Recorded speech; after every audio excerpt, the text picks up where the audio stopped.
நீங்கள் நம்ம சேனலுக்கு புதுசாக வந்திருக்கீங்க அப்படின்னா சேனலை சப்ஸ்கிரைப் பண்ணிக்கோங்க. கூடவே பெல் ஐக்கானை கிளிக் பண்ணிடுங்க. அப்போ தான் நான் போஸ்ட் பண்ணுற வீடியோஸ் உங்களுக்கு ரெகுலராக நோட்டிஃபிகேஷன் வரும். Good morning friends. நம்ம வந்து பார்த்திங்கன்னா நேச்சுரல் வியூ பார்க்க வந்திருக்கோம். காலையில் இயற்கை காற்றோட இயற்கையாக நம்ம வந்து இயற்கையை பார்த்துட்டு வரும்போது மிகவும் அன்றைய பொழுது சந்தோஷமாக இருக்கும். இதை பார்த்து நீங்களும் சந்தோஷப்படுவீங்கன்னு நான் நினைக்கிறேன். டெய்லியும் வந்து நாங்கள் இதை பார்த்துட்ருப்போம். இன்றைக்கி வந்து நீங்களும் பார்க்கணுன்னு சொல்லிட்டு தான் இந்த வீடியோவை எடுத்திருக்கேன். இந்த வீடியோ ஃபுல்லாக பார்த்துட்டு ஸ்கிப் பண்ணாமல் பாருங்கள். பார்த்துட்டு உங்களோட கமெண்ட்ஸை எனக்கு கண்டிப்பாக கொடுக்கணும். இயற்கை காற்று சுவாசம் பண்ணும்போது நம்ம உடலும் மனசும் ஆரோக்கியமாக இருக்கும். அதை நீங்கள் கண்டிப்பாக உணரணுன்னு தான் நான் வந்து உங்களுக்கு கொடுத்துருக்கேன் இந்த வீடியோ. இந்த வீடியோவை பார்த்துட்டு நீங்கள் வந்து இயற்கையை எந்தளவுக்கு பாதுகாப்பு பண்ணணுன்னு எதிர்பார்க்குறீங்களோ கண்டிப்பாக பண்ணுவீங்கிற நம்பிக்கையும் எனக்கு இருக்குது.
இந்த வியூ உங்களுக்கு பிடிச்சிருந்தா லைக் பண்ணுங்கள், கமெண்ட்ஸ் கண்டிப்பாக கொடுக்கணும். நான் எதிர்பார்ப்பேன். உங்களோட கமெண்ட்ஸை வச்சு தான் நான் அடுத்த வியூ போட முடியும்.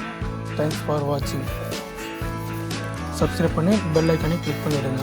ஆல் பட்டனை கிளிக் பண்ணி அப்போ தான் நான் போகிற வீடியோஸ் எல்லாமே உங்களுக்கு நோட்டிஃபிகேஷனில் வரும். தேங்க்ஸ் ஃபார் வாட்சிங். உங்கள் ஃப்ரெண்ட்ஸ்க்கும் ஷேர் பண்ணி விடுங்க.